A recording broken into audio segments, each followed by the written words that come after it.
Good afternoon. Welcome to the second episode of Coffee with the Titas. I am Jen, one of your moderators, and we are very excited to have this session with you. So, for our first time viewers, Coffee with the Titas is a virtual kapihan wherein we aim to engage the youth in conversations that matter. Because nowadays, since coffee shops are closed because of the pandemic, we cannot really hang out and talk about things. That's why we did it online. So, for our second episode, we are gonna talk about the most colorful session ever in this kapihan. So, our session for this afternoon is called Colors of the Rainbows. We're going to talk about the different gender identities. Of course, I am with Lara. Hi, Lara. Good afternoon. Hello, Jen. Thank you for tuning in, guys. And this, as what Jen said, our second episode. Since this is Pride Month, of course, we are doing an episode about the rainbow. And we have amazing guests today. I'm telling you. So I can't wait to introduce all of them. But before that, we want to give you a short presentation on the LGBT community in general. Can you start, Jen? All right. So, could you share my screen, please? Yes, I can.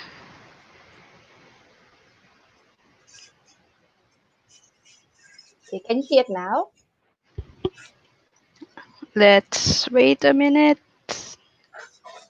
Sorry, this is a Tita moment. Can you reshare your screen, Jen? So, All right. by the way, this will just be a quick presentation, really. The history of Pride, the rainbow symbol, and what does LGBT mean, anyway, right? Yeah. I actually want this introduction to be a bit interactive, no? So if we have viewers in Facebook, perhaps they can answer some of the questions, no? What do you think? Yeah, absolutely. All Just right. feel free to comment if ever you know the answer to our questions. All right. So I think I've shared my screen already there. Yep. So for this afternoon, we're gonna talk about colors of the rainbow. As you know, guys, this month is Pride Month now. So I actually don't want to talk about much of this since we have a lot of more knowledgeable speakers. But perhaps in Facebook, we can ask our audience, what do you guys think about the meaning of the letters in the rainbow? So it's LGBTQIA. And what is the plus sign, right? So perhaps Lara, it's also a good thing to share to our audience. Know what's your take on our session for today? Well, I'm very excited actually. I think our last episode, that's your baby because that's your passion, education, right? Yeah, But for me, this is my baby because as a proud member of the community, as a proud bisexual woman, I've really struggled a lot with my identity. Growing up, attending a Catholic school.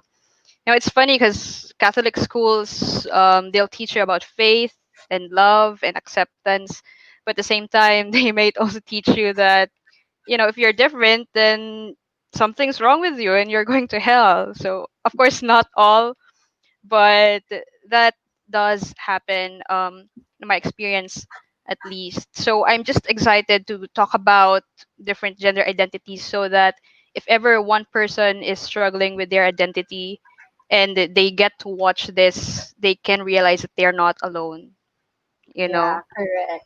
And I think it's also good that we will give our audience different perspectives about the colors of the rainbow to better understand also the context of each person, right? So, do we Yeah. introduce now our set of speakers?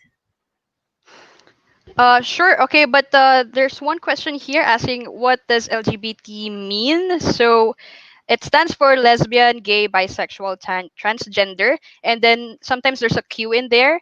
It means Mm-hmm. questioning, and then the plus sign it represents all the other sexual and gender identities. So that includes pansexual or asexual.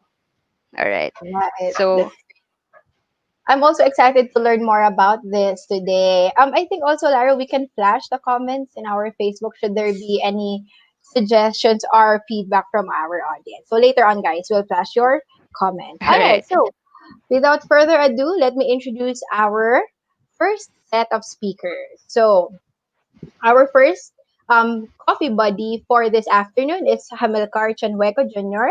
He is the founder of Mindanao Pride, a nonpartisan organization composed of a diverse group of gender equality advocates, members of the LGBTQIA plus community and allies, and human rights activists who are staunch supporters of justice, equality, and freedom. He is also a fellow Wisely alumni. So, hi Ham, welcome to the Kapihan. Hello, Welcome to the hi. show. Prepared. Wow, social! Wala mo padala dito. All right. Our Alala mo. second our second guest is Cai Antonio. She's the founder of the Now Open, a sex positivity initiative that aims to eradicate sex negativity in the Philippines through education and discourse. Welcome, Hi Kai. everyone. Hi, hello. Good to have you. And next, we have Danielle Hill, the chair of the Asian Regional Committee of Young Humanists International, the international umbrella organization for humanist organizations representing young humanists around the world, with a focus on people aged 18 to 35. We represent between 15,000 to 20,000 young humanists and are the Wow. youth wing of Humanists International. So welcome, Daniel. Hello, Danielle. Our next guest is Joey Santos. He's a language, gender, and sexuality researcher at Chulalongkorn University in Thailand. He has done various researches and paper presentations about gender and linguistics. Currently, he's a PhD student taking English linguistics in the same university. So, welcome, Joey.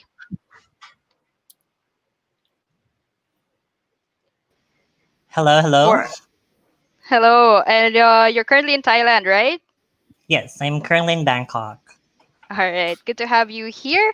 Our next guest is a former student leader and an LGBTQIA plus advocate. She currently works as an HR officer. And please welcome Miss Deng Montano. Hello, Deng. You look Hi gorgeous. guys, Hello. can you hear Welcome to the me? show. Can you hear me, guys? Yes. Yes, we definitely Is it? can. Oh, perfect. All I'm right. having trouble. Thank you, guys. Welcome. And last but not the least, of course, we have Ianne Gamboa. She is an equal rights for transgender people advocate. She is also the Polytechnic University of the Philippines' first trans woman valedictorian. And if I'm not mistaken, you are also a law student. Am I right, Ian? Right. I think is having some trouble with her connection, but we will welcome her back in a bit. All right.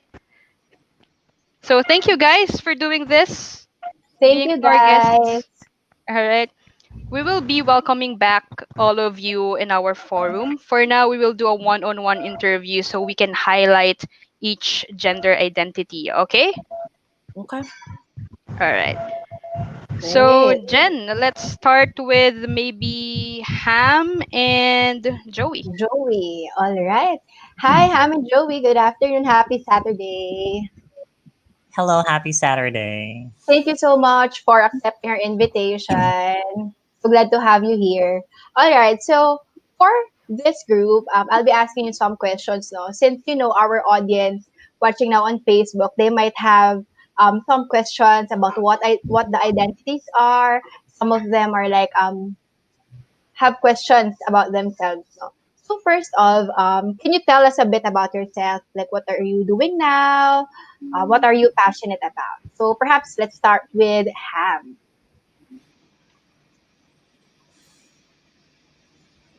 Ham, Ham, you're you on might be on mute. mute. Yeah. Sorry. Okay, hi. Happy Pride. Every Happy Happy Pride Pride. month. Yes. So I am Happy Ham. Pride. I'm a development worker by day, Netflix binge watcher by night, and I love humidifiers. So I think I smelled all of the scents that the world can offer. So I think pasok ako sa platform na to talaga. So I must. Do you Yes. also So have plants? what? Plants? Do you Plants. have Yeah, I plans? also have succulents. Yeah. Okay, pasok ka dito, go. Tsaka kapag may mga yung mga friends ko, most of the time succulent yung binibigay nila, gano'n. Pang tito Okay. talaga. Anyway, so my gender identity is I'm a cis gay person. So my Mhm. pronouns are he, his, and him. Yeah. So Great. gender, yeah, cis gay is actually a combination of two words. It's cisgender and gay. So, I mean, cis gay is a combination of two words, cisgender and gay. So, cisgender is someone whose sense of personal identity and gender corresponds with the birth sex. So, yeah. So, gay person naman is someone whose romantic attraction, excuse me, sexual attraction or sexual behavior is between members of the same sex or gender. Yeah. So, the same. Yun yung highlight. Okay. So take note. So I realized that I was gay when I was, I think, fourth year high school. In How? denial, yeah. So in denial pa ako for the rest of my high school life. Pero I came out to my parents when I was in first year college when I had my first boyfriend. Ganun, di ba? Oh, Love breaks it all. Charot. are you still together? Oh, yan. So now, no, I had a new one. Oh, Charot. Ah, bagong-bago. Char! Yeah, fresh actually. Yeah. So anyway, so I was kind of lucky that I have a lesbian sister. So nauna yung ate ko mag-come out. So yung pressure hindi sa akin. Pero it was also difficult in a way because there's pressure from the family and also from friends. But I think I, you know, came into terms with my sexuality around those parang period of my life. Especially, I live in a family where I'm accepted and when I'm loved and also I'm cherished. So I'm pretty lucky, especially from someone who's from Mindanao, where the situation Mm, is kind of difficult than other parts of the country. right. yeah. Thanks Thank for you sharing so much. that, Ham. How about you, Joey? So, can you tell us about yourself? When did you realize it? And how did you cope with coming out? I think for me, coming out really is not a problem because ever since I was born, I guess my family knew who I will be. And I was just plainly clueless of who I actually am. But I think it became a lot clearer as I move forward with this life, trying to like explore things, realizing that I'm actually more attracted to men than that of women. And well, just to let you know, though, like I'm currently working on research projects that looks into language, gender, and sexuality by focusing on sex tourism. So I'm not really more of very gender and sexuality. To be very specific, I'm more of exploring things that are rather, taboo for other people because I wanted to make others understand that people in the sex work industry, specifically the spaces in that, is actually quite important and we have to understand them. So going back to myself, um, I guess the most dramatic part of coming out really was when I was 18 on my way to my That was province. 1960.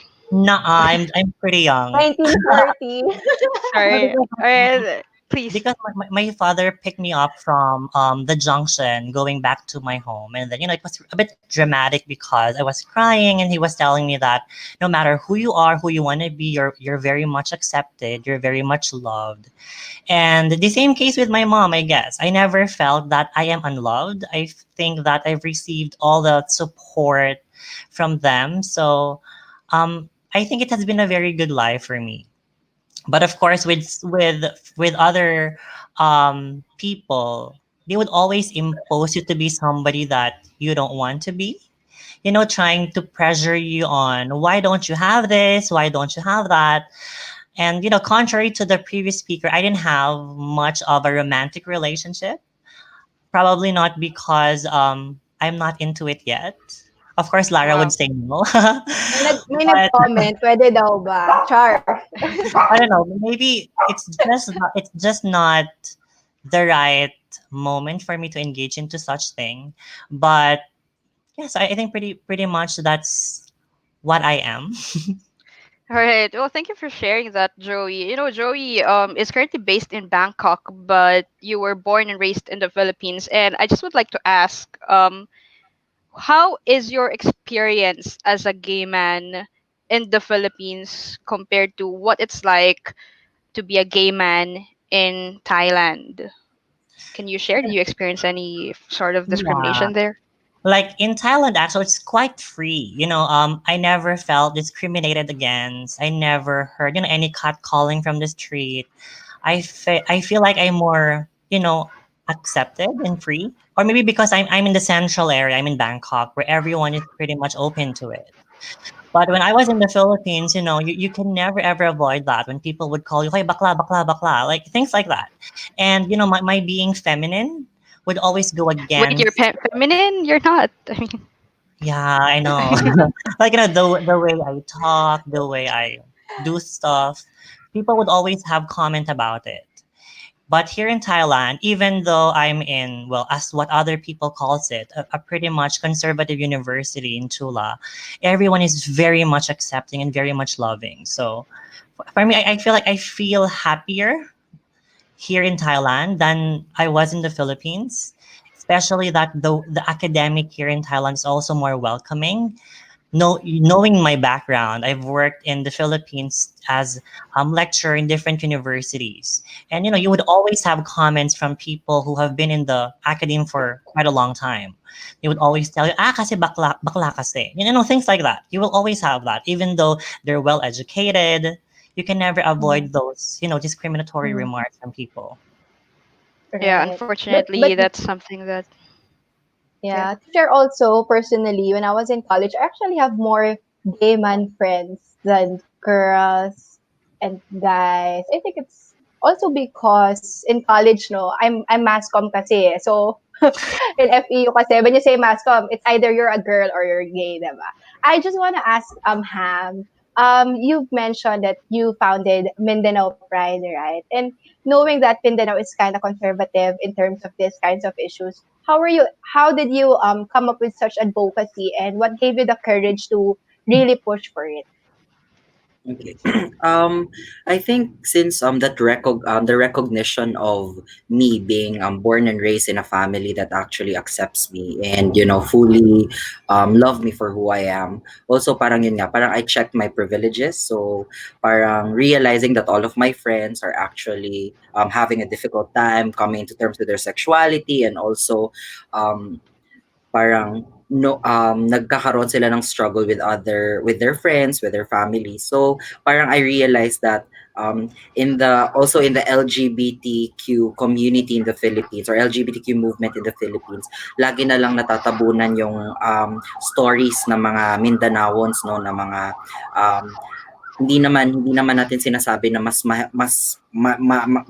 problematic, pero masasabi natin na we are in a our issues are more unique than those who are in the rest of the country. So especially that there's terrorism, there's peace and conflict issues. So and then what happened is that actually Mindanao Pride is an online movement. So it started online.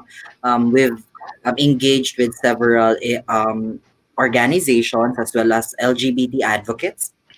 Well, actually, we're staunch supporters of human rights and LGBT rights, but don't have the capacity to push for it. And realizing that nagkaroon kami ng parang round table, nagkaroon kami ng isang webinar na parang ganito. So medyo somehow naging ready kami for the fourth industrial revolution kasi nga medyo magkakalayo-layo kami. We also have a member in Thailand, currently based in Thailand. And we also have people a core member or board of director in Canada. So, but we are all Mindanaoans. So, I'm based in Manila, but we are all born and raised in Mindanao. So, yun, parang recognizing all of these issues, we've decided that I think this is the right time to also raise the voice or raise the flag of LGBTs who are Mindanaoans. So, Mhm.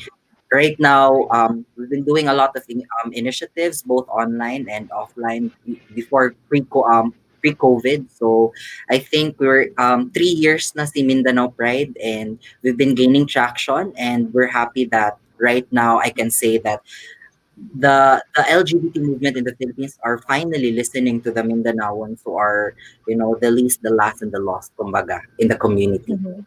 Mhm. Just a quick follow-up though. So, what were the challenges that you faced? Kasi if you guys actually would visit the Mindanao Pride Facebook page, they had a parade, I think a year ago or 2 years ago, right? In CDO.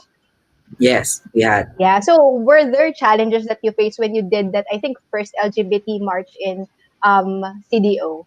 Can you share Okay. briefly? Isa sa mga challenges, we had a problem last, the first Pride March. It's called Kadaiyahan. It's a Bisaya term for diversity. Yung concern namin during that time is that we were bashed by fundamentalists, because we all know that the Mindanao is a strictly religious community, especially with all of our Muslim brothers and sisters. And there is this one core member who actually raised parang a placard with Allah loves equality with all of the rainbows color in it. So parang um, hindi namin in-expect na magkakaroon ng backlash from the community despite that Allah basically loves equality. But, maybe it's na-misconstrue siguro siya since it's in a Pride March and, of course, they're fighting for LGBT rights. And I think we stand that human rights is for all, regardless of your religion, regardless of your gender, sexuality, regardless from where you are in the world. All right. Thank you very much, Ham, for sharing that and for creating a platform for the people, LGBT family in Mindanao. We will get back to you Right. guys later. Thank you, Um, Ham and Joey. Thank you. I want to welcome our next guest. She's the founder of Now Open, and she is a grad student in UP Diliman. Let's welcome Kai. Hello, Kai. Hi guys. Hi, Kai. Thank You you Hello. have for joining us. Thank you for inviting me. you have a lot of fans in the comment section. Oh, So I think yeah. Tell us what you do aside from being an advocate of the LGBT community. all right. So I'm Kai. Hello. I am an educational content creator for an edtech startup, but I'm also the co-founder of Now Open. It's an online sex education platform, also an up and coming podcast on everything sexuality, gender, and relationships. Now Open really started with me and my friend Trisha because we really saw that there was a huge lack of sex education um, initiatives in the Philippines. So we wanted to be able to talk more about how you can have sex safely. The same way we want to talk about how sex could be done safely for the LGBTQ community. Because sex ed as it is today is lacking, but at the same time, it's very heteronormative. In that sense, when you talk about sex ed, it's always focused on how does a man have sex with a woman, how does a woman have sex with a man, but it never really talks about um, how do you do that as a homosexual person, for example. So that's kind of what the initiative is about. Right now, as I said, we're coming up with a podcast that will be covering everything from sex, gender to relationships. So, yeah. Yeah, it's a pretty controversial, if I may, Mm-hmm. advocacy. Do you get any hate from it? How do people generally receive this kind of advocacy? See, this was something I actually thought about for a minute because um, we have been talking about this to a lot of millennials, a lot of people on the internet. And if you think about it, you know, people who have access to Twitter, people have access to Instagram, to social media generally, we are a privileged few. We are not, this is not representative of the entire Filipino population, for example. So this is one of the aims of Now Open. We aim to really get our message across to people who really need to hear it. And we understand that when that time comes, that's not going to be met as kindly as it is right now. Um, yeah, surprisingly, we haven't really butt heads with a lot of people, but we do know that it could happen, especially when you are trying to create a certain sense of change. It never comes comfortably. So, Exactly. yeah. Agree, Exactly. agree. Mhm. Well, Could you, yeah, go ahead. sorry. I was just wanting to ask about your Mhm. gender identity. So, when did you Okay. realize you are such, and how did you go about it? So I am a cisgender woman, meaning I identify as the gender assigned to me at birth. I was born a woman. I was born a woman, and I identify as a woman. My sexual orientation, I am bisexual, meaning I am sexually attracted to both men and women, but my romantic orientation is homoromantic, meaning, yes, I'm bisexual, I have sex with men and women, but I only fall in love with women. And my gender expression is androgynous, but more leaning towards feminine. All right. Yeah. So there's a lot of terms in there that Sorry, I'm sure. but they say a lot of things. I'm so sorry. Okay. It's perfect actually, because that's the objective of this Yes. episode anyway, to educate all of us. So Mm-hmm. please educate us. What's the difference between I'm gender actually identity? I'm actually learning then, no, as they discuss. Yeah. I was like, ganun pala. So what's the difference between sexual orientation, gender identity, romantic Yeah. expression? Okay. So gender identity is pretty much how you see yourself. How do you come to understand who you are? Are you a man? Are you a woman? Are you somewhere in between? Um, that's what your gender identity is. So personally, as I said, when you say you're cisgender, that means that what you were born as is what you identify as. There are also people who don't necessarily um, agree or identify with the sex that they were born with the gender that they were born with. These people are transgender, where you were born, for example, a woman, but you identify as a man. That's what transgender is. Personally, I am cisgender, meaning when you say cisgender, it means you identify, like I said, as what you were born as. So that's what cisgender is. Sexual orientation is who you're sexually attracted to. See, there's been this issue with this categorizing of sexual orientation and gender identity, because a lot of people have noticed that who you're attracted to romantically might not necessarily be who you're attracted to sexually. um, the same way who you're sexually attracted to might not be who you're romantically attracted to. For example, as I said, me, I'm attracted to both men and women in a sexual way. I find men and women very sexy. I really do. But when it comes down to it, when it comes down to really forming a loving, romantic relationship, I can't seem to do that with men. And that's kind of what I feel was the issue with sexual orientation, because it tended to conflate sexual and romantic attraction. Yeah. So there's this idea that who you're sexually attracted to is also who you would fall in love with. This is also why I've always had this issue with how I identify myself. Because, for example, people would ask me, "Are you bi? Are you lesbian?" It came to a point where I would say I'm a lesbian, because it's hard to say like, yeah, It's I just like men and simpler women, that but I way. own, right? So it's Yeah. like I fall in love with women anyway, so let's say that. But the more correct term really is I have sex with men and women. I'm bisexual, but I only fall in love with women, which is Mhm. you being homoromantic. So yeah, there's that sense of sexual and romantic orientation as well when it comes to understanding someone's sexual and gender identity. Mind Um, blown. gen- oh, um, yeah, gender expression is how you portray yourself to the world. So when gender identity is how you see yourself, gender expression is how you portray yourself Yeah. to everyone around you.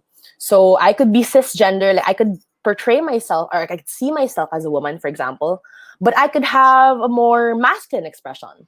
Like I have met people have been who have often been thought to be trans men, but but identify as cisgender women, but are very masculine in expressing that.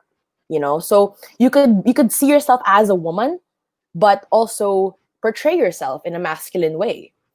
Or you can see Right. yourself as a cisgender man, as you can see yourself as like, I was born a man, I identify as a man, but I would like to express myself femininely. Personally, I'm a cisgender woman and I express myself in an androgynous way, but I lean Mm. more towards femininity. So I have some days where it's like, okay, let me just like, I don't know, put on like a cap and jeans and wear my dad's polo and go out there. But there are also days where I'm like, I'm gonna get sexy. I'm gonna wear a crop top and like like a skirt and boots. So, it really differs per person. It's not a stagnant thing. It's not like today I am masculine, and that's who I'm going to be forever. So it's different for everyone. It's not a spectrum. It's more of a constellation of identity, really. So So when did you Wow. So realize that gender you is have not such necessarily a gender spectrum. identity? I'm sorry. Well, when did you realize that you have such Well, gender identity? well, oh my God, this fly. So I've known I was bisexual since I was fifth grade. Like it was in the fifth grade when I realized like there was this girl in the upper batch who was like, wow, it's not a friendly feeling. So I know what I didn't know what I was feeling. So I was trying to figure out like what does this mean? Like what I like this. She's so cool. She dances, she plays guitar. Like, oh my God, who is she? I'd always feel so awkward coming near her because I just felt so like I felt this sort of way. And I didn't know what the term was because at the same time I was attracted to men. And I don't know where I encountered the word, but someone mentioned bisexual at one point in time, and I'm like, that label sounds right. So I took it and I was like, yeah, this sounds right. Like men and women. Yeah, that makes sense to me. So, you Hmm. know, in an attempt to find some sense of solace, and the thing is, like, just my mom's watching right now, and like my biological mom and I are very close. And at the time, you know, I called her because she's from abroad. So I called her. I'm like, Mom, I'm feeling some sort of way, like I think I like girls. And she was taken aback. I mean, 13 years old, like what do you know? Like according to my Mm. mom, she's like, what do you know? Like it's a phase, it's a phase. So I'm like, oh, okay, sure, mom. Okay. So she was like confused and everything. I was confused too, and I didn't know what was happening. I just knew I was bisexual. I just knew I liked men and women. And then later on in life, like last year, um, I I realized again, like I realized like this aspect, this layer of my identity where it goes, I like having sex with men and women, but I can't seem to fall in love with men. Like I have had relationships with men, but when I look at it, it's like there's always that sense of something's missing, something's not connecting. And I've never felt it connect with any man until I met my ex-girlfriend. And she really showed me like, a different sense of romance. And that's kind of when I realized I was homoromantic and that I liked that yeah, I was homoromantic when um yeah, it was just really an intimate moment of really trying to see like, this whole aspect of making love. You think, and then you realize you don't, and then when you finally feel it, you're like, oh shit, Hmm. like, oh sorry, but like, that's what happened. I realized that I was homoromantic when I realized I couldn't connect with men and only with women. So yeah. Hello. All right. Thank you so much, Kai, for sharing your experience with us. It's actually pretty nice that you were able to identify the differences, right? Because there might be audience right now wherein, dumating din sila doon sa partner na, ano nga ba talaga? 'Di ba? Right. Right. And we also have friends who would confide to us na, hey, I'm feeling this way. What do I do? And me Right. personally, as a straight woman, no, sometimes it's Yeah. hard to handle these kinds of situations. Eh. Of course. What do Of you think is course. the best thing? Just a brief tip. No? What do you think is the best thing to do when someone opens up to you about their gender identity? I when I think about like, because I feel like what you're basically asking is like, um, when someone opens up to you, it's kind of a sense of trying to figure out who you are, like trying to come out, if I may say. Did I get that right? Like, that's kind of what I'm Yes. getting. Yeah. Yeah. Um, you know, One thing I've learned in this entire journey is just you take your time in understanding yourself. Like, you have to remember that coming out, I think there's this idea that coming out is this, okay, I'm gonna tell my mom now and that's it. The thing is, coming out is a journey, it's a process. And coming out to yourself is the most important gift you can give yourself. Na You take your time in getting to know who you really are without thinking of every other factor in your life. Just think about who am I, excluding the thoughts and the opinions of X, Y, and Z. Just the only thing I can tell people is just think of who you are and make peace with that and accept yourself, because the thing is, the world sucks, and sometimes the world won't be so kind to you, and the only person who can actually be kind, who knows how to be kind to you the way you want to be kind, is yourself. So I think the most important thing is to come out to yourself first, and that's what I mean by that is get to know who you are in such a way that even though it's ugly, even though you might not like think it's the best thing, you learn to just accept it and love yourself for who you are without having to think about what other people have to say. Because Beautiful. coming out, it's been seen as a phenomenon we do for the people around us. Like when you think the coming out stories are always like, yeah, I came out to my mom, yeah, I came out to my dad, came out to my friends, but you've never really heard someone say, I finally came out to myself. And I think that's the most important thing, where you really think about like, what does it mean for myself to be, let's say, gay? Is this really like where I'm happy? Is this really me? And you think about that and you really see and like, okay, this is it, and I accept myself, and to really accept yourself for that. So yeah, come out to yourself and accept yourself for whatever the hell you are. That's great Thank advice. you. Thank you so much for the good advice. Lara, any more questions for Kai? I think that's it for now. We will welcome you back after we've spoken to everyone. We'll ask a few more questions then, okay? Okay. Thank you so much, Kai. Thank you, Jen, can you Kai. introduce our next guest? All right. Our next coffee buddy is Daniel. Let's welcome Daniel on screen. Hello, Danny. Hey, Hi, Daniel. hello Thank you so much there. for Good joining us this afternoon. afternoon. All right. So, we'll start with a quick sharing about yourself, what you currently do, what's your gender identity, and how did you come out. Okay, take it away. Sure. All right. So let's take that one at a time. So I'm currently an MA Women in Development student at the University of the Philippines. So yeah, taking my MA, and I'm also volunteering for Young Humanists International, where I'm the chair of the Asian Regional Committee. So, for those a little bit more background on that, humanism is a non-religious ethical life stance based on reason and empathy.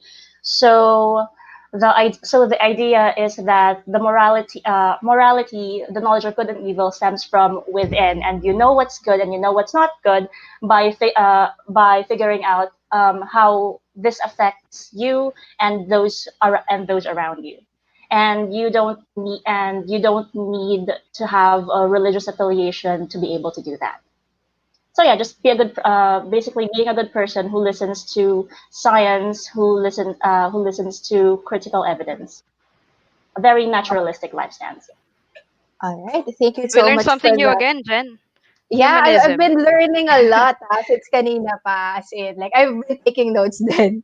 How about, could you briefly share us about your gender identity and what it means?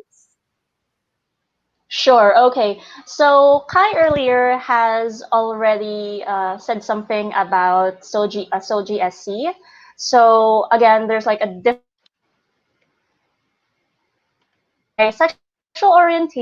my sexual orientation would be this the simple term I use when I don't have the time to explain is I'm asexual. But if I were to be accurate about it, like delve deep into it, I would say I'm demisexual, demi-heteromantic, and pan-aesthetic. All right. A lot. So those That's are a a lot lot. of big words. Yeah. Yeah. Could you share it to us? What does it mean? Sure. Okay. So this is based on the split attraction model, which again Kai was mentioning earlier that sometimes who you are attracted to is not necessarily who you fall in love with. So the split attraction model basically says that attraction is like a cake. There's aesthetic attraction, who you find pretty, who you find handsome, who you find attractive, and then there's a sexual attraction, who you find sexy, who you would like to have sex with, and then there's the romantic attraction, which is who you fall in love romantically with. So for me, I am panesthetic, which means that I see people as pretty or handsome, and it doesn't matter to me what the gonads are. Pretty is pretty, handsome is handsome, beautiful is beautiful. That's it.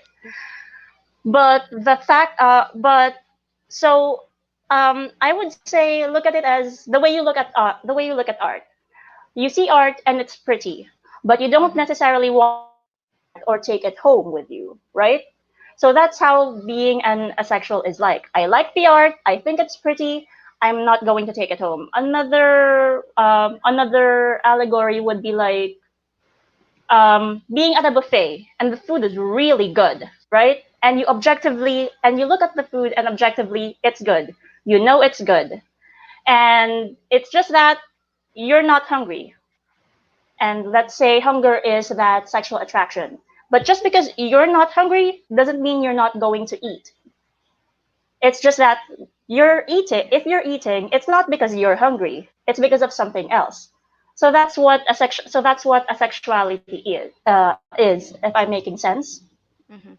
like Yes. Yes. we Mm-mm. don't have because like there's this idea, right, that there are four primal responses: fight, flight, freeze, and fuck, right? Mhm. But for an Who said it? asexual, yeah. Can I use the F word here? Yeah, of course. I Yeah, mean, yeah. we're all titas Right. here. Okay. We're all Okay. adults. So under the allosexual, under the current dynamic that we have today, status quo says that those are the four things that humans cannot live without. But for an asexual, the the urge to fuck is not necessarily a need. Like it it could be that it's nice. Sex could be nice. You could have a positive relationship with sex, but you can go without it. It's fine. It's not a big deal. It's like that fancy dessert that you like occasionally, but you're not going to die if you don't have it. Yeah, this is the people that we called in college as halaman. Yeah. Right? Yes. So they Yes. don't. Natawa ako sa halaman. Yeah, it's That of is course a that is simpler actually label. yeah, and that's actually a slur. Uh-huh. I mean, I don't mind. Like, okay, fine, it's funny to me, but it might not be funny to a lot of asexuals because it sort of dehumanizes them. Mhm. So just like if you're going to, I would suggest to people who have asexual friends and who would like to tease them with halaman, just tread lightly. They might be hurt. Yeah, Mhm. remember that, guys. Thank you for educating us about that, Danny. I always thought as part of the community, I know a lot about gender identities and expressions. Turns out I don't know anything at all. So this is very informative. Thank you so much. Do you have any follow-up No questions for problem. Danny? Uh, Perhaps can we talk about briefly on when did you realize that you have such a gender identity and how did you come out? Right. Okay. So I've only said something about my sexual orientation, which is my gender identity is cisgender woman. My gender expression is feminine and androgynous, depending on my mood, and my sexual characteristics are female. So when you ask somebody about their uh, gender identity, that's just one part of their gender. Um, a more complete way to ask it would be to ask their SOGSC. So GSE. So GSE. Yep. Okay. So when you realized this, how did you go about it? Were you like mind fucked that you don't know who you are really, Well, or Well, that's an interesting question because like until 2017, I thought I was straight because like I had crushes on people. I had crushes on dudes. I fell in love. But like when I started doing a lot of my advocacy work as well, and listening to stories of my friends who were of different sexual orientations, or because I'm the liberated friend, they would tell me stories about their sexual exploits, and they'd be asking me, do you feel that too? I mean, I haven't had sex in such a long time. It's frustrating. And I'm like, no, I actually can't relate. This is actually like, is that such a big deal? And I thought, and like I just at that point I thought that I made every excuse for myself. I was picky. I just had too high standards. I just had different priorities. Like I just thought I had all those hurdles that I was like, it's sex and relationships. It's just not my priority. And I thought that that was like a normal thing because I was also in Catholic school for a large chunk of my life. And in catechism we had there wasn't uh, compared to a lot of other sexual orientations, um, there's sort of like a normalcy to asexuality because I remember this one session where where the I forgot if it was a priest or a brother or something, but he was like, well, some people are called to have families, to get married, and to do all that stuff. But some people are called to lives of vocation and single blessedness. So there was like this knowledge that not everybody is going to be in a sexual relationship with other people, and that's perfectly normal, and that's perfectly normal and valid under the paradigm. So I thought, like, okay, I guess I'm just one of those people. And it wasn't until there was this moment, a light bulb moment, and it's a little bit embarrassing because I was in the middle of having sex with someone that I realized that I was asexual, or like at least demisexual. I just What at a that perfect point I moment, huh? just yeah, Yeah. I know, right? It's like light bulb moment. Oh shit, I think I'm ace. And yeah, after that I was like, it was a lot of self reflection. I was at like remember I was diagnosing myself with every other excuse, and then at that moment when I couldn't get into it, I had run out of excuses, and I was like, oh, I guess I'm ace, I guess I'm demisexual. So yeah, after that it was just a lot of reading. Okay, what does this mean? Am I really under the sexual umbrella? But I feel this and I feel that. And it took a lot of reading from a sexual support group from a sexual support groups that, oh, okay, what if I feel this? And that's how I figured out that asexuality is like this huge umbrella. It's not just this one sexuality. There are a lot of subsexualities under that Yeah. umbrella. So yeah, that was an interesting time for me to figure out to realize that I realized that I wasn't straight, and that there is a word for there is a specific sexuality for the things that I'm feeling that I thought were just thought were just like normal things, like variations of normal things.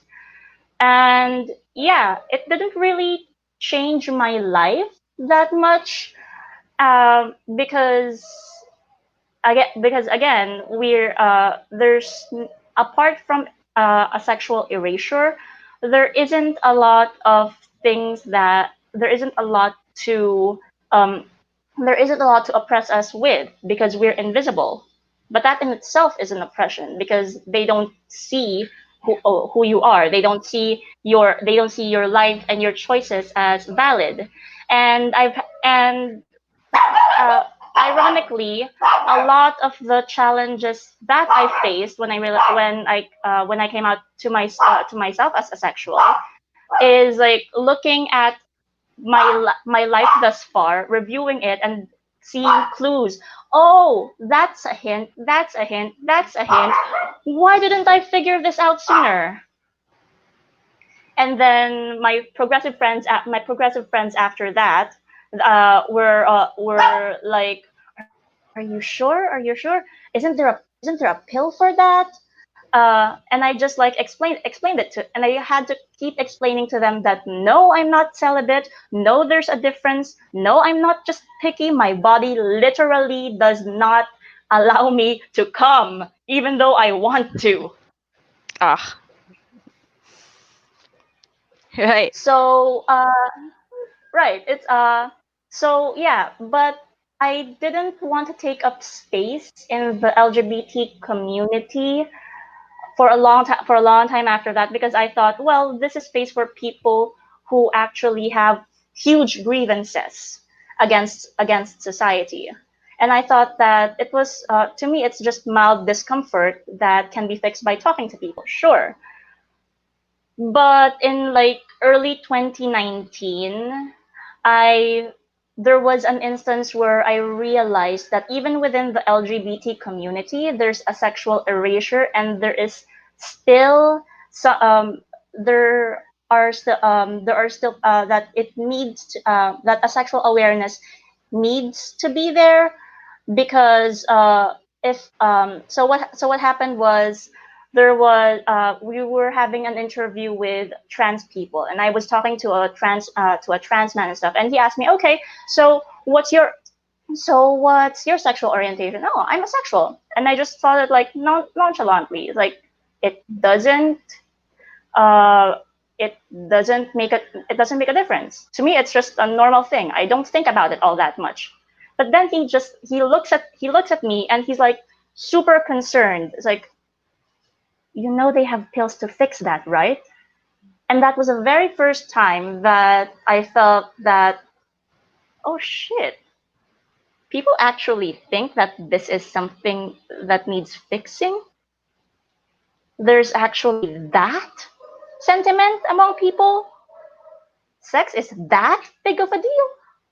And after that, I just kept posting a lot on asexuality and demisexuality and stuff like that.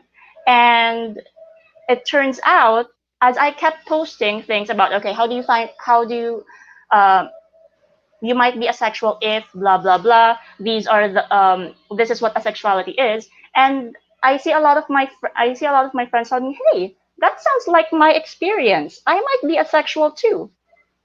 And it's interesting because I had a kind of conversation like that with my own mother, and I was detailing because like we're sort of close, and I was detailing to her, okay, this is LGBTQIA, and then when we got to asexual, I was telling her all about the asexual umbrella, and when we got to demisexuality, she stopped me and she said, that sounds a lot like what I feel. And that's how my mom realized that she was demisexual too. Wow. So yeah, a lot of it is we don't know that there are words for our experiences. Yeah, I agree. To a supermarket and going to a supermarket and like there's a pair of pants that fits you perfectly and you don't need to wear a belt or anything or have it adjusted. It fits. So yeah, if it fit me, then it fit me, so I wore it, and I keep wearing it to this day. Until maybe the day will come when something else fits better, then I'll probably start wearing that. Thank you All so right. much, Thank you so Danny, much, for sharing that. Danielle. I wanted it to just go on and on because I was learning so much, but Yeah, me unfortunately, we have too. limited time. maybe we can do a part two. But yeah, thank you. I'm sure some of the information that you shared are very personal, and we really appreciate you sharing that with us on our platform. And we'll get back to you later to ask you a few more questions.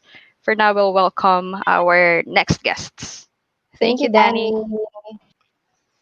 All right, guys. So last but definitely not the least, we have not one but two beautiful, gorgeous ladies on our next guest list. Let's see. We have equal rights for transgender people advocate and PUP's first trans woman valedictorian. Let's welcome Miss Ianne Gamboa. Hello, Ian. Hello Hi, po, good Ian. afternoon. Good afternoon to Pleasure. all of our watchers. Well, Good afternoon. welcome. Pleasure. Thank And you. all right. And we will be joined by another person Good. who is, I would say, famous, just judging on the comments on our on our comment section.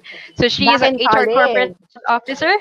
She's a former student leader and, of course, an LGBTQA plus advocate. Let's welcome Miss Deng Montano. Hi, Madam Deng. You guys look absolutely gorgeous. Can I just say Hindi ako that? kita ng bro. Mag-off na tayo ng cam, Lara. Thank you. All right. Let me ask just a few questions, guys. Please tell us about yourselves. Let's start with Deng. Can you tell us about yourself, how you identify, and how has the experience been like for you? I was muted all the time. I'm so sorry. I wasn't able to That's all say right. hi. Hello, guys. So hi. So thank you for having me here. Thank you so much. Hi, Ian. It's a pleasure to Hello. to be talking with you today.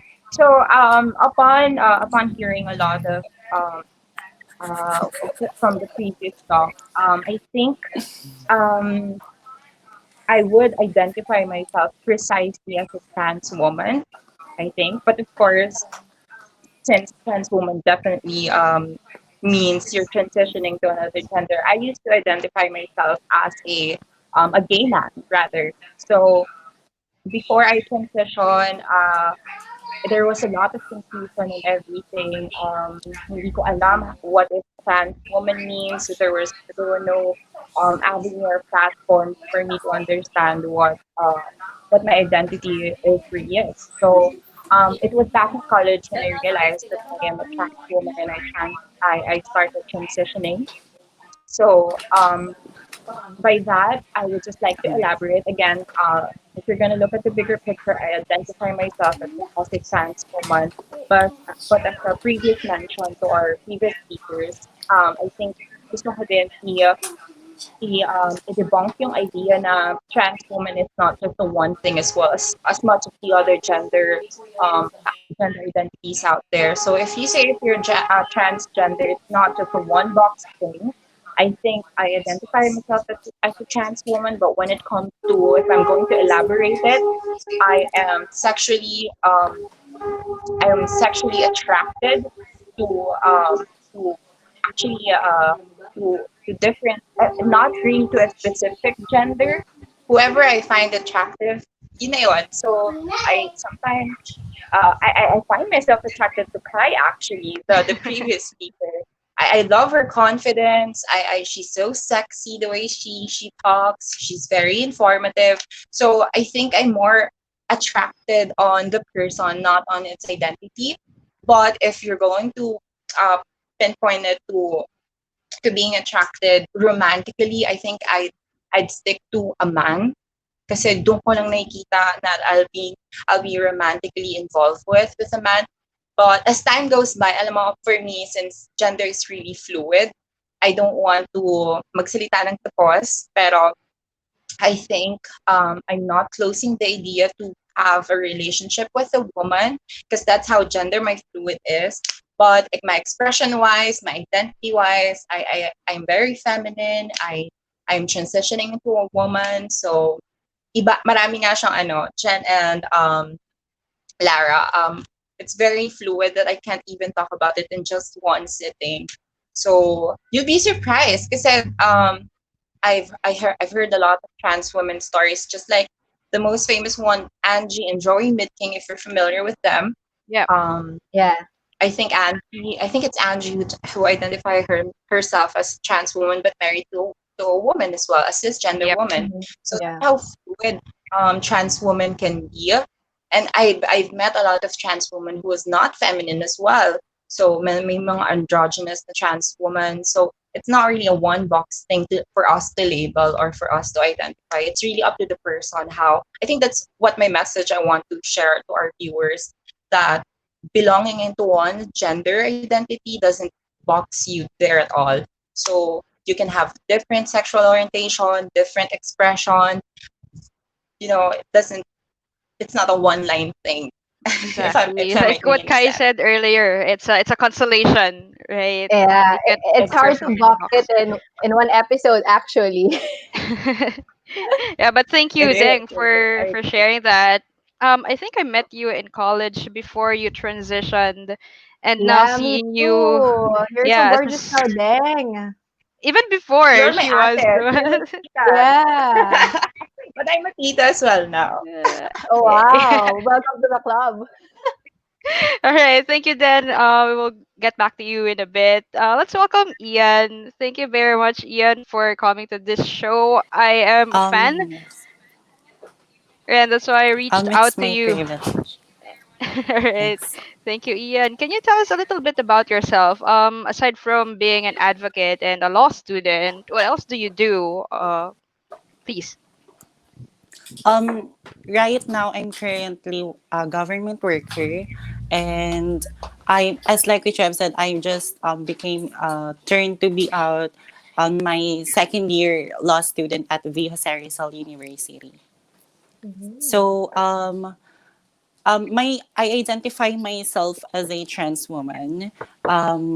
When did they real for trans woman is a short term for transgender woman, and transgender is an adjective that needs a noun to modify it. So parang I'm a trans woman. There are also trans man, and also there is a somewhat confusion on the term of transsexuals.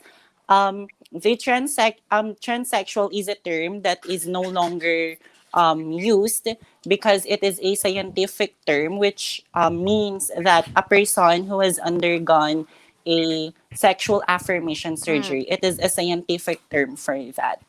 And okay. um, also, I actually consider myself as quite privileged because I didn't come out to my family, to my friends. They just I am raised by a very supportive family.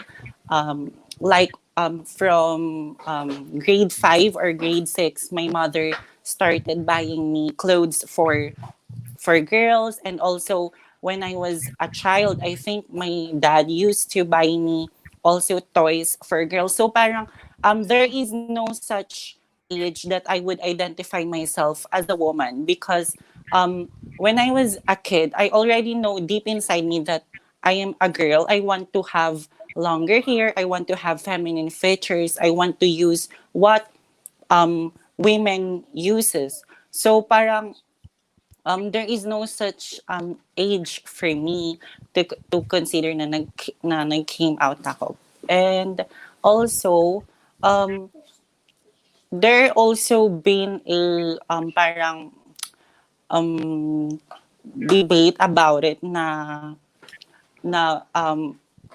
so parang meron ding debate about it na parang yung mga confusion ng mga straight guys who are attracted to trans women na parang um, they some people say that they are gay because they're attracted to trans women. That's also what I want to send a message to make it clear na ang ang isang straight guy, if he is attracted to a trans woman, that doesn't make him a gay because a straight guy is attracted to the femininity of a trans woman. So that does not make him a gay man. And also to also send this message. I also want to send message to the younger generation of the LGBT community, particularly to young trans kids out there, na you are valid, because there are also trans kids out there na hindi naman kasing fortunate as I do. um Merong mga trans kids out there na they experience domestic violence. How much more pa sila makikipaglaban sa society ng discrimination na ng inequality kung sa mismong bahay nila they experience domestic violence. So I want to tell them that your identity is valid, that you don't have to your your womanhood should not be validated by men. Your womanhood should not be validated by your beauty. Your womanhood should not be validated by having a longer hair, having more hormones to take. Your womanhood should be validated by yourself alone. Beautiful. Thank you so much. I have a question for both of you guys, because I think, from what I heard, there's certain privilege there because you there wasn't much of a challenge when it comes to your expression, right? You had very lucky family. You're very lucky to have families who are accepting. What's been the biggest challenge for you as trans women? Deng? For me, the transition, the journey didn't happen overnight, no, Lara. Mm, It was kind of difficult then as well, especially for me kasi if I would identify me transitioning, there are a lot of circles.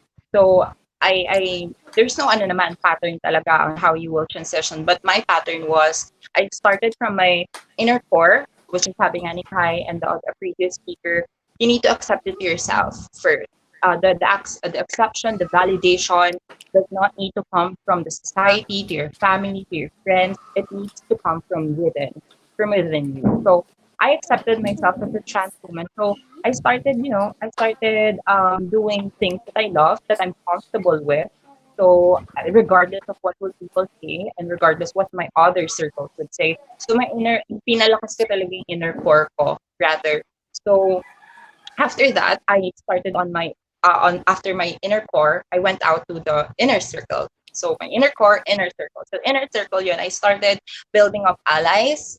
I started up uh, building my support system. Kaya medyo hindi siya mahirap kasi I made them understand that this is me and this is who I want to be without any questions asked, without any asking for validation, without any, it's me kasi firm yung una kong core is myself. So nakita nila yung determination that I wanted to transition. So walang naging problem when it comes to my inner circle, which is my friends, my family. There is no difficulty on coming out kasi my mom is very supportive, my dad is very supportive, especially my mom and my friends actually from FEU, mm, college, to workmates.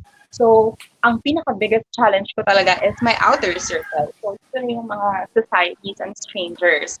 So, this is when you go out in college, when you want to pursue fields that are, not inclusive into the trans community or in the LGBT community in general. Andun na yung mga takot, the fear of being discriminated. Andun lahat na baka hindi ka nila tanggapin, baka hindi ka, I'm not telling you it's not valid kasi may mga tao talaga dyan na hindi ka tatanggapin. But keep in mind that if may mga ganong tao, may mga people din na tatanggap sa'yo. There are organizations that will openly embrace you, such as in the FEU community when I was, as was mentioned, I was a student leader. Natakot ako, baka no one will vote for me because they find me weird. Kasi I have a long hair, I wasn't that feminine yet. So, andun yung discrimination within myself lang. So, andun siya sa utak ko. So, it's a struggle within my mental health, myself. Yun yung pinakakalaban ko na, yun yung una kong struggle, and yun yung una kong tinanggal na don't mind them. Don't mind if they're not gonna go for you. You're there to serve. So might as well push it. Parang yung goal mo naman talaga is not to be special or not to tell the world of I'm a trans woman, I'm special. No. But the goal is to make them feel as one. To make them feel that what you experience is what I experience. Mas malala lang kasi I experience some discrimination coming from the own community, coming from this society and everything like that. So I guess that's what makes you a bit special. But rather than special, stronger than anyone else. Parang ganon. Kasi you face this kind of uncertainties, discrimination by yourself. So, ang biggest advice is find a support system. May it not be your family, may it be a stranger, may it be your friends, your colleagues, your professors, trans kids out there. You are valid, as Ian mentioned.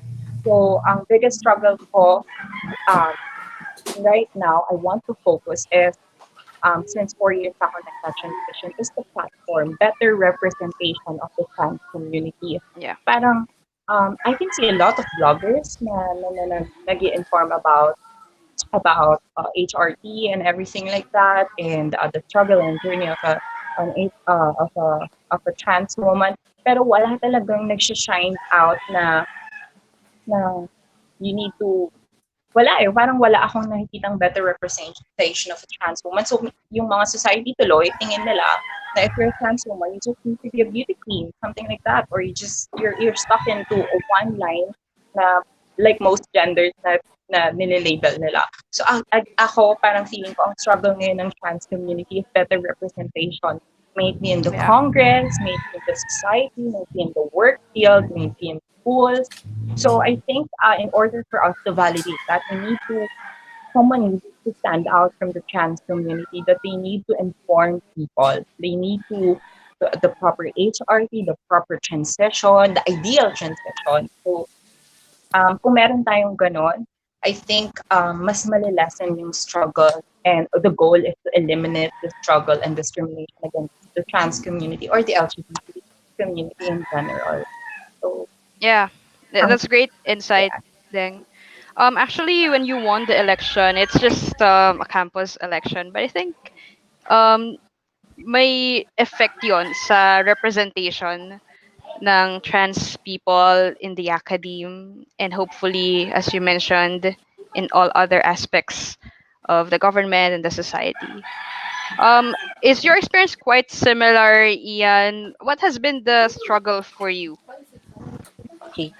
So the greatest struggle for me as a trans woman was when I was in high school, because um before, I think most of the policies in high school, meron talagang yung you have to wear men's uniform, you have to use the men's bathroom, and also there is a haircut policy. So when I was high school, I really struggled on my self-expression and my gender expression, to the point na every time I go to school, I feel afraid that Mm. that some head of our departments in our school might um, catch me having a longer hair than the what is prescribed by the school, diba? And I also have um, a uniform that I really how do you call this? I really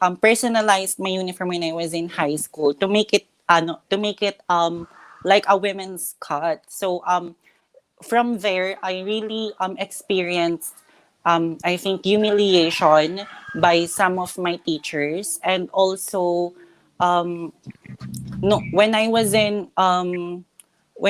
also in on the during our GS prom, I also wore a gown that's not what is prescribed in our school, because when I was in high school, the prescribed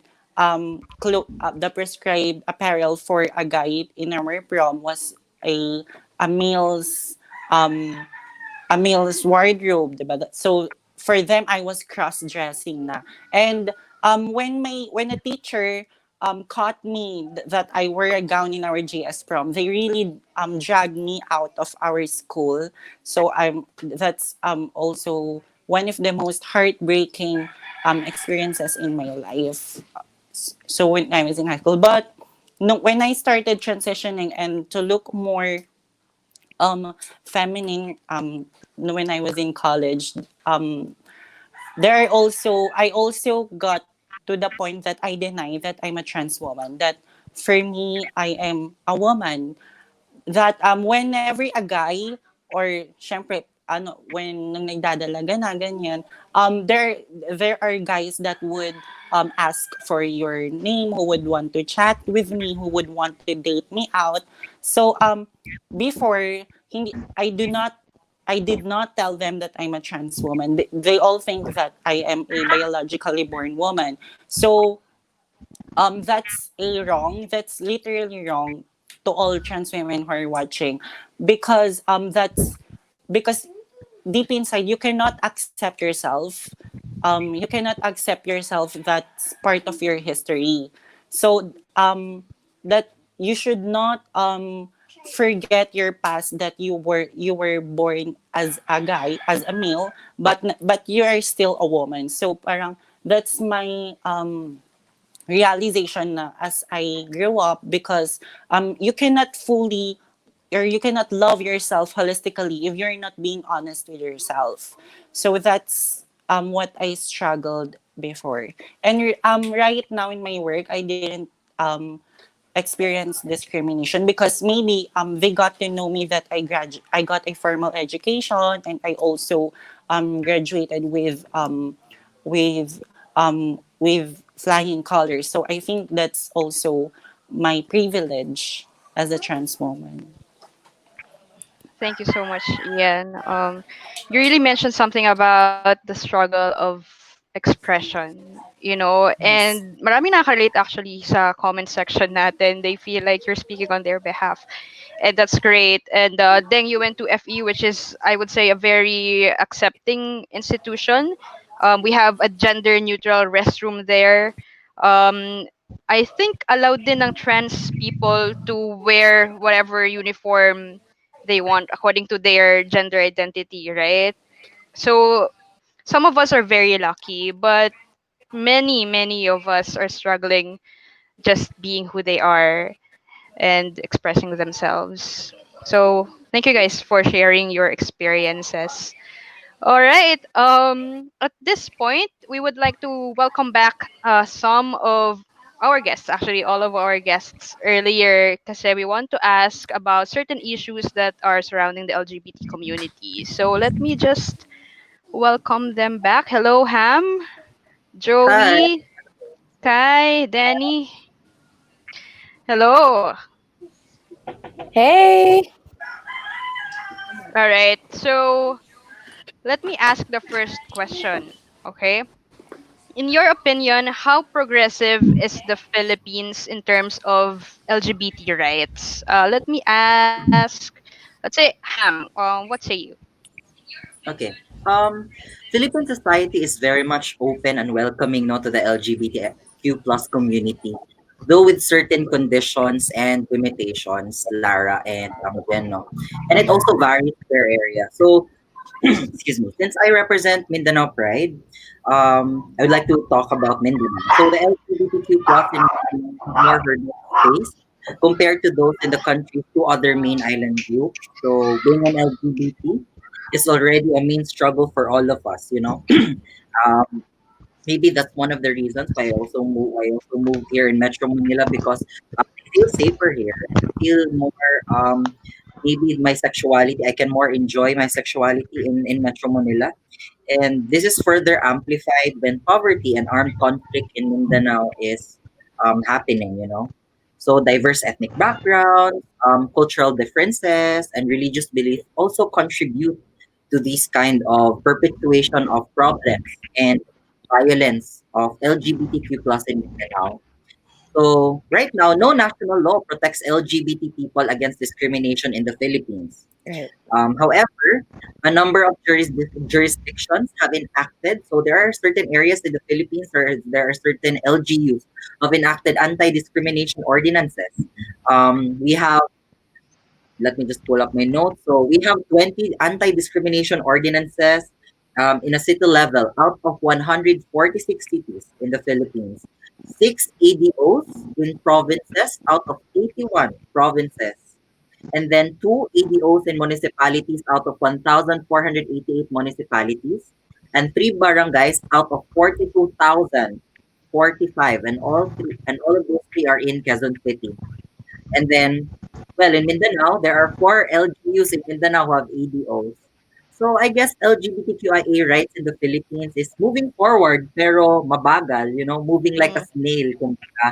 Well, Yeah. there are still I agree. Tell me about equality it. laws in education, healthcare, and even within the family. So, but these small wins, I mean, itong mga Mm-hmm. anti-discrimination should still be celebrated, especially when we compare our situation to other countries where being who you are, being LGBT is a Yeah. crime. Yeah, on a brighter Exactly. side, I think we have made great strides in the pride movement, and I think we have to celebrate that. Right. Yeah, thank you, Ham. Ham and I and Jen actually are all YCL alumni, so we got to study in the United States with other Southeast Asians. And yes, definitely marami pang points for improvement when it comes to legislation and such. But if you are going to compare the the LGBT rights of our community here in the Philippines versus, let's say, Indonesia or Brunei, Malaysia, we're definitely better off. Anybody else want to comment on that? Joey, what do you think? How progressive is the Philippines? You're in Thailand, so I'd like to hear your thoughts on this. This is actually very cut and dry way of putting it. Like, we always play with the words tolerance and acceptance, inclusivity, diversity.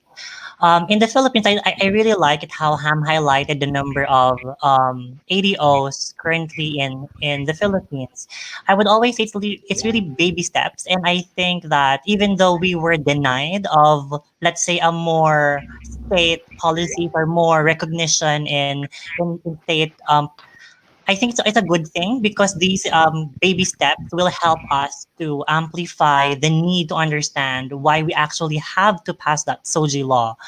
I think that the problem right now is we're still within the context of tolerance. Like, yeah, you're there, Yeah. you're Yeah. existing, but we're still arrested by the heteronormative beliefs that nah, we only Mm-hmm. have this and Mm-hmm. that, and that's a very very serious problem. But the beauty is that I'm quite impressed and very much happy listening to most of you who are a lot younger than I am, knowing that you are putting forward several initiatives that would really, let's say, magnify this issue and make it more of a discussion. Not just among us millennials or centennials, but also to reach those people who have lesser understanding of why Right. we need this progress. So in contrast to Thailand, I've been looking it up, knowing that I'm looking into gender and sexuality and sex tourism. There isn't that clear policy yet. I'm They are also within the context of tolerating because it's a Buddhist country, and based in my research, according to Noonan in 2012, um, gay people are actually treated like they had a disease or they were born di- differently because they had committed sins in their previous lives. That's why they're being punished. Therefore, they're gay. So this is a very strong force. The religious context is a very strong force in society. So that's why I think it's not yet well penned as regards to putting a policy regarding that. So I think the Philippines is still a little bit way better than Thailand. Of course, I will just tentatively put it that way since I'm not well adept with the policies of Thailand. All right. Oh, thank you, Joey, for your opinion. What about Deng? What do you think? How progressive were we in terms of LGBT rights? I personally would bluntly say na it's slow. I I will admit it's really slow. There's a progress, but it's really slow. As of now, really, I don't heard much about the SOGI bill being passed in the Congress. I don't know what happened to it already. It's slow, but as the other previous speaker mentioned, we're getting there, baby steps and everything like Right. that. But when we come into jump into comparison with other countries, we're no better, I think. Kasi nga, we differentiate acceptance and tolerance. Very ano siya, very what do you call this? Nakakapag very ano siya, very deceiving. Kasi we're very tolerated here. Centuries ago, I think we're very tolerated. Even panahon pa ng Hapon, tolerated na ang LGBT community. But we were never accepted. So let's Mm-hmm. not wait for the other country to pass a certain law or bill that would protect us, LGBT community. So and when it comes to that, I think makokonek ko siya dun sa comment ko kanina. It all boils down to having better representation. Better Yeah. representation in the Congress, in the position and everything like that. Kasi who else would better understand us but us? So if you're going to make a law or if you're going to make a bill about it should come from us kasi tayo yung first-hand Right. experience ng mga discrimination and rights that we want to claim. So I guess when it comes to progressive, until I still look forward to the day na merong magre-represent sa atin dyan na would really push the limit so that we could crash this discrimination, violence, and everything. Kasi I in my vivid dream, gusto ko Philippines ang mauna for kahit third world country tayo, dun man lang mag-progress tayo when it comes to protecting its people, especially Right. the LGBT community. And again, it's not a privilege. We're not looking for privileges. We're just looking for equal rights na Mm-hmm. nararanasan na ng mga tao dito sa Philippines. So when it comes to progress, it's slow, but it's hopefully we could get there with the help of better representation. Mm-hmm. Thank you so much, Deng, for the very wonderful answer. So let's move on to the next question. So why do you think the same-sex marriage bill didn't get enough support from the lawmakers? So perhaps we can hear from Kai. So when it comes to same-sex marriage, it's, I mean, as what Joey and Deng were talking about now, we're still tolerating. For in order for us to really get to the point where we can say yes, same-sex marriage is something people deserve. People need to accept us first. In the sense now, and you can't get to acceptance until they understand who we are, what we are standing, what we are fighting for, what we need. Our needs are not the same as, for example, heterosexual people. And this is why I also agree with what Deng was saying. Now, we need representation, and not just like some person standing there saying, I represent you. Someone who really understands the experience of being LGBT. Not just someone who can stand there and say, I represent all of you, but have no idea what it's like to really be in our shoes. So I think that is the reason why the same-sex marriage can't be pushed as fast as we want it to be, or we can't even get to like the first step yet, because there's so many steps before that we have to get through. And as we have all agreed on, it's a very slow process. But then again, change doesn't come overnight, or it might not even come like as soon as we want it to come. But what's important is that we are working towards this, and we're opening discussion. We are talking about this. We are showing people that we exist and we deserve to be heard. So I think in terms of same-sex marriage, parang later on pa yun. And that's something we have to understand, because there are steps that we have to take before we get there. Steps such as turning tolerance into acceptance by having people understand who we are, and that we're not here to be like the bane of society. We're here because we are human just like everyone else, and we deserve to be treated the same way everyone else is treated.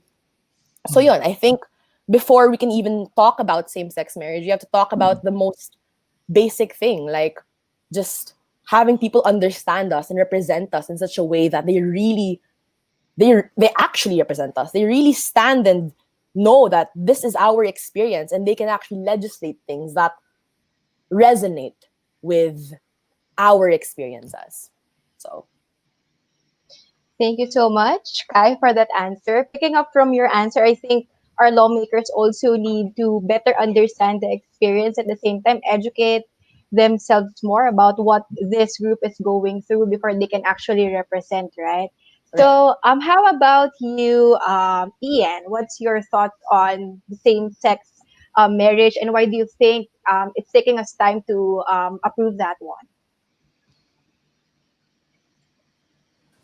Okay, so I think our lawmakers, since they are elected by the people, most of the voters in the Philippines are still conservative, and I think they also considering that if they want to be re-elected on the next on their office, diba? So parang I think they are also considering that and also I have also researched that 92% of the Filipino people are Christians and 2% are INC and the rest are Islam. So given that there is also a religious group that commits block voting, diba? So that religious group clearly states that same-sex couples or the act of transitioning from male to female are considered as immoral acts also. And I also want to, since this is also a topic about equal rights, I would also would like to give a topic that specifically tackles the rights of trans women. um I am also looking forward in the near future that we could in the Philippines we would also have the Gender Recognition Act, wherein us trans women would be we can legally change our name and sex markers on our legal documents, so that that law would also allow us to apply to different jobs. We are free to choose whatever job that we want to pursue, because right now as trans women we have this we always ask ourselves na if that job allows us to express ourselves, di ba? Would they discriminate me as a trans woman? Would they force me to cut my hair? Would they force me to wear men's uniform? Would they force me to go in the males um to stay in a male's barracks, 'di ba? So parang that law would I actually looking forward to would be also be tackled in our Congress, the Gender Recognition Act. Thank you so much, Ian, for that insight. And I hope our viewers are also learning from your opinions on the question. And let's hear from Danny. What are your thoughts on the passing of the uh, bill, same-sex marriage bill? Um, there have been attempts, but so far none of them have come to fruition. And I feel like it has a lot to do with not only a very patriarchal culture, but also has to do with class.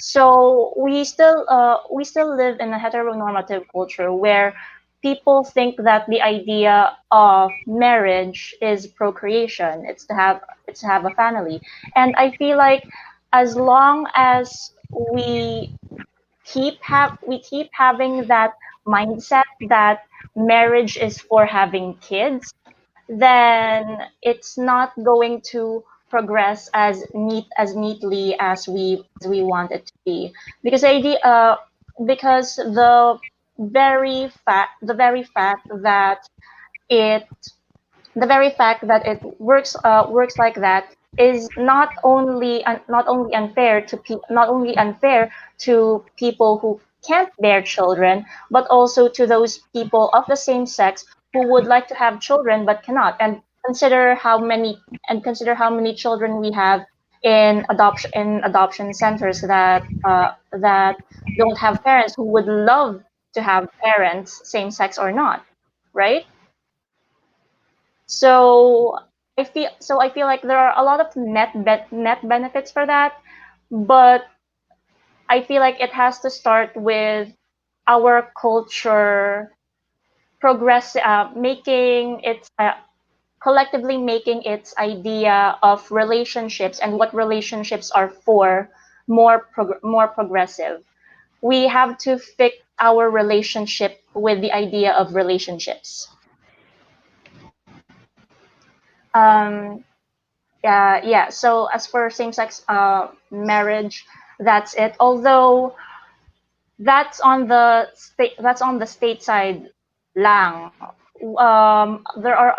There are some religious sectors that are already officiating same-sex marriages. I'm thinking of the Metropolitan Catholic Church, the Catholic Universalist Church. There are churches who do those ceremonies, but they're not legally binding. So that's an issue for a lot of our friends with different sojis and homo romantic identities. And the idea I like the idea put forward as well, that just because somebody belongs to a particular soji doesn't necessarily mean they can represent people of that soji, because you have to remember that people with different soji occupy different social classes as well. So uh, Angie Mead King's experience with her trans lesbianism would be vastly different from the experience of somebody with the same identity who occupies a lower rung in society. Like, say, for example, Jennifer Laude.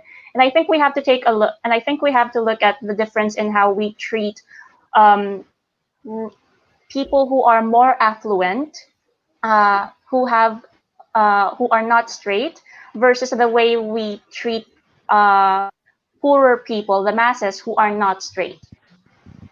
So that also has to be factored in, and I feel like we can only have proper representation if the representation does not come from a fa- from if the representation comes from the masses, people who are like us, like middle class, working class, because Jennifer Roman is a transgender woman, and it's great that she's accepted in the Senate as she is. But is she accepted because of her identity, or despite it? Because consider also that the Romans are a very influential political family. Is she being accepted because they actually think that she's valid as a person, or by virtue of her last name simply? Yeah, it's a very valid point. This is what All Deng right, has been Daryl. talking about earlier, Mhm. right? Representation, the different levels of the society. That's very important. And I have so many other questions. It's just we're running out of time. So maybe we'll do another episode about this. But for now, um, let's hear your messages. What's your advice to those people, especially the young people who are still struggling with their identities and their expressions? This is your time to tell them, and since you have already shared your experiences, what's your advice for them to move forward? Let's start with Deng. Let's start with you. What's your message to them? A message to the young people. I guess this is the message that I wanted to hear when I was younger. Kasi nga tita na ako ngayon.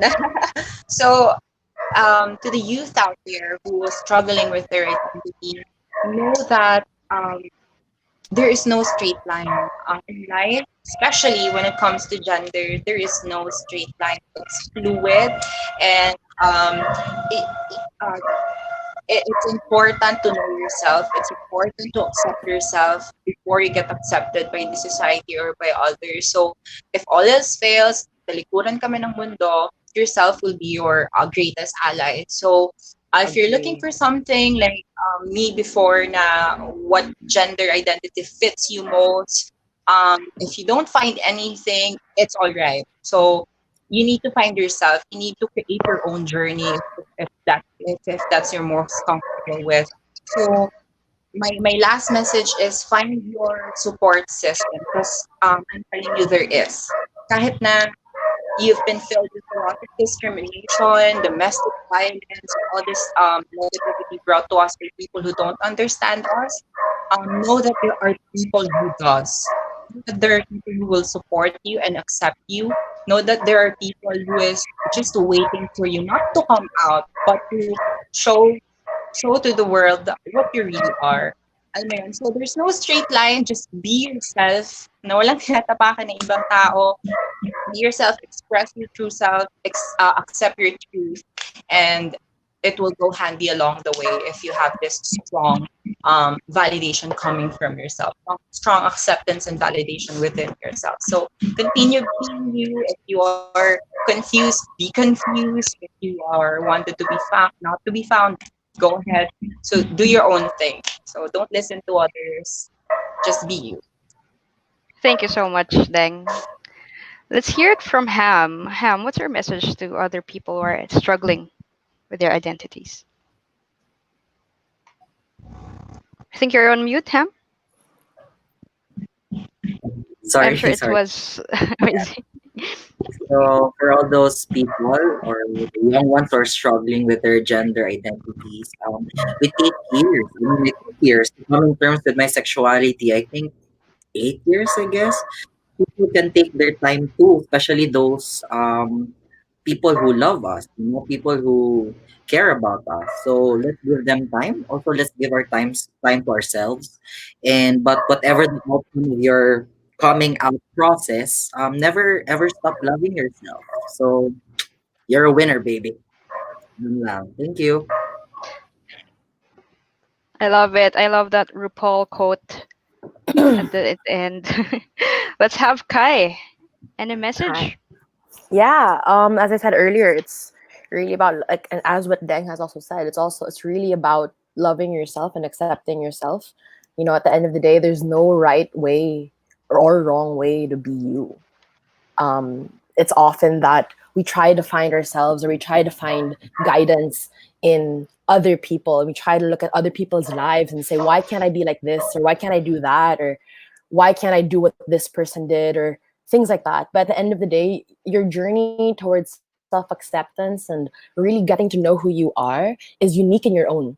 And it's really about coming to know yourself first and foremost before you really go out there and, you know, tell the world who you are. So I guess all I really have to say is that there's only you can say, and only you can determine how correct it is to be you. And it's really about loving yourself and accepting yourself for all your flaws and all your beautiful parts. So yeah, that's it. Thank you so much. Ian, what's your message?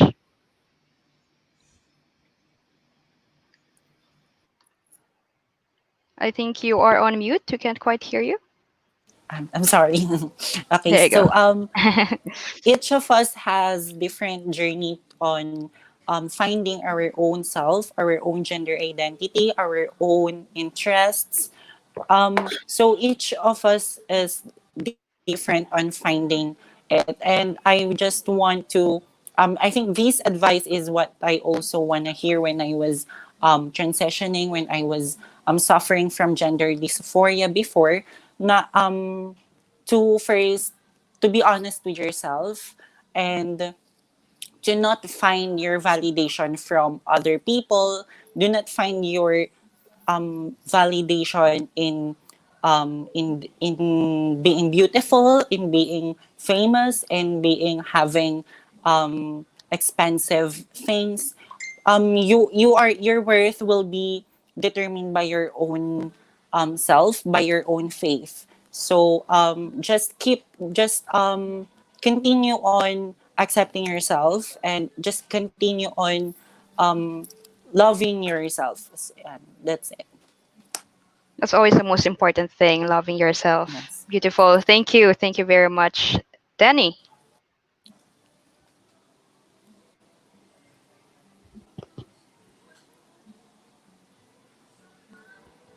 Danny, can we have your message to people struggling with their own identities?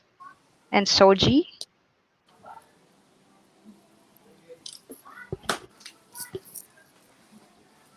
Hello, Danny? Can you hear us? Hello? All right, let's have Joey first. I think Danny might be struggling with her audio. All Hello, right. So, Joey? well, this, Sure. okay. My message would be Hold figuring on. out who you are is a continuous process. Hello? Can you hear me? Yes, sorry, Danny. We thought you might be having trouble. Please Hello? continue.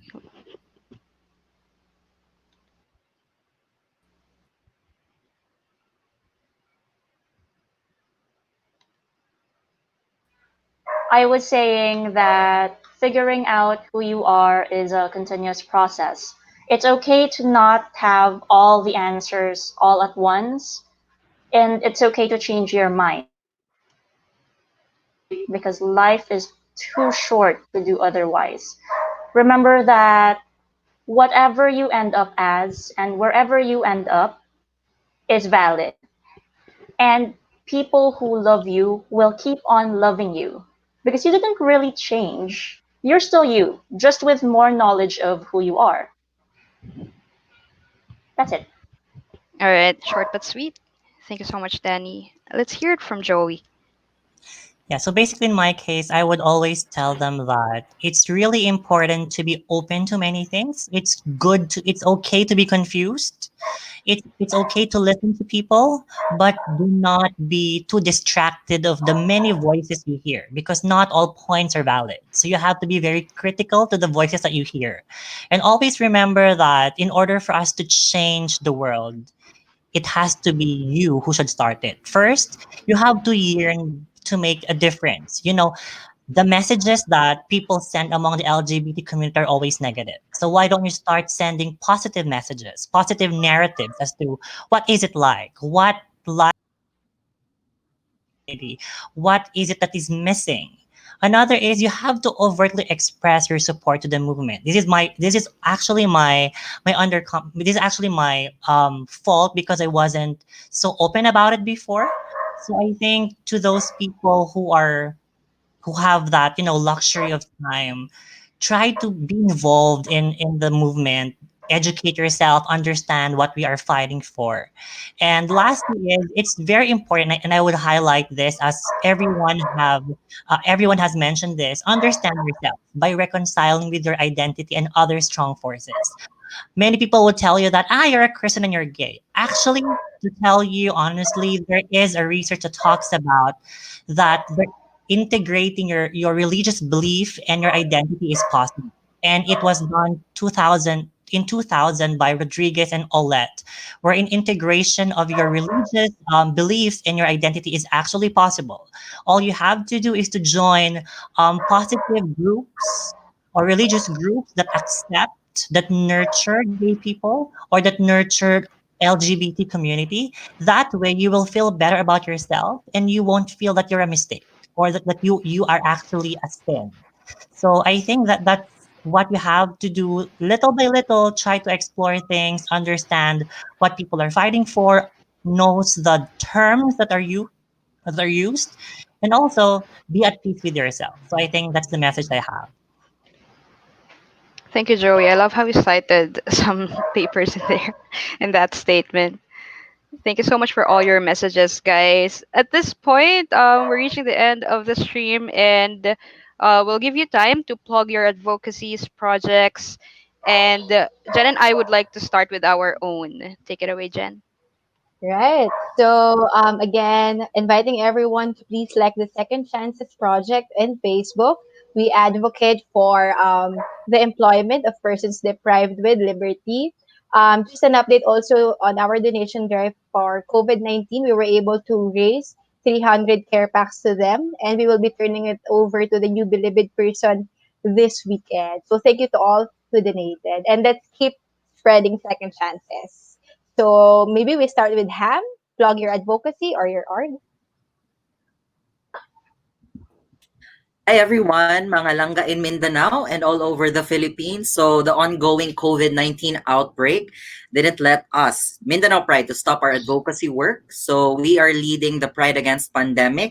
It is a webinar series of different foci on the impacts of pandemic in the lives of member of the LGBTIQ community. This coming 12, we will have internal relief in the time of pandemic. So please stay tuned in our Mindanao Pride page. And this is another initiative that we've started is the Mindanao Pride Live. It's a fundraising concert coming this coming June 20. So the event was in partnership is in partnership with Cagayan Plus of Misamis Oriental, Ladlad Caraga of Butuan, Mujer LGBT Organization of Zamboanga, and the Olympus City of Davao. So Mindanao Pride Live is a fundraising concert for LGBTIQ organization who's doing COVID-19 efforts. Especially, we know that in this time of pandemic, I mean, those who are marginalized are actually the more who are impacted, greatly impacted, disenfranchised by what's happening right now. Yeah. So that's all, Jen. Thank you so much.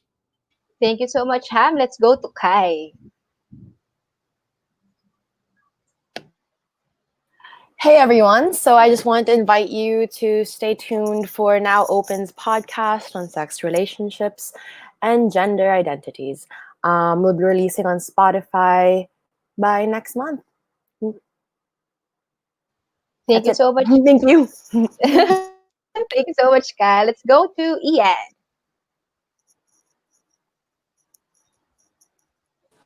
Yeah. Hello. You can follow me on my Facebook and Instagram account where I share some information about the concept of transgenderism and also for the Gender Recognition Act. It's Ianne Gamboa, IANNE Gamboa. So that's it. Thank you. Thank you, Ian. Let's go to Deng.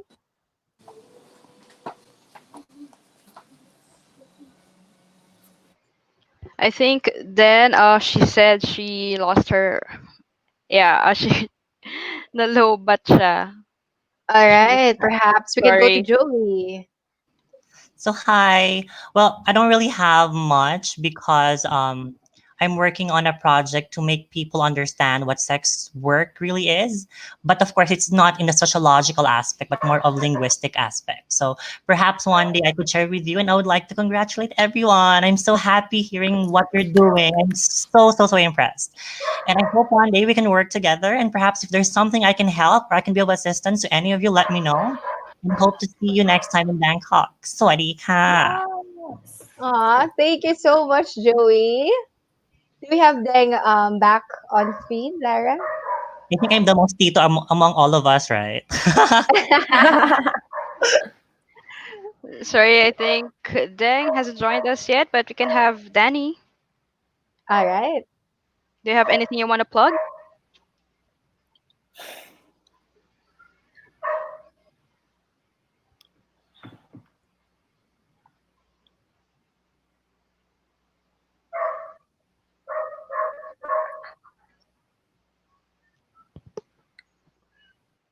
Hello, Danny. Do you have anything you want to plug?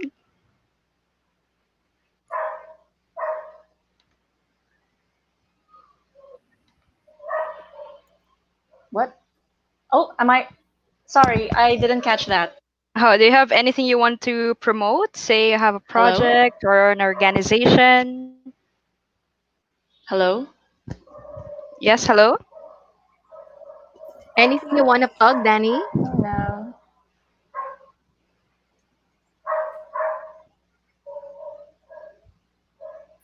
All right. Think we're having some connection Hello? challenges here. All right. We'll get back to you, Danny. In the meantime, thank you guys for joining today's episode. Nag-overtime tayo Oh, ng yeah. only 53 minutes. So Sorry. there are two organizations, well, three organizations I'd like to plug. One is if you want critical discussions on politics, gender, pop culture, anything under the sun, Filipino Free Thinkers is one of the best forums on Facebook for that, and you'll have a lot of you'll have a lot of discussions there. Very well moderated forum, lots of great and progressive people. And it's a secular org um, who also fights for gender equality as well. Second org would be for mental health. For your mental health needs during quarantine season, I would recommend Luna's Collective. It's a feminist counseling service that you'll find online on Facebook. That's LUNAS Collective. Third would be my own organization, Humanists International, and Young Humanists International. If you'd like to be in touch with an international network of ethical non-religious people who are trying to make the world a saner place for everyone, a saner and more empathetic place for everyone to live. So that's all. All right, thank you so much, everyone. Lara, are you still there?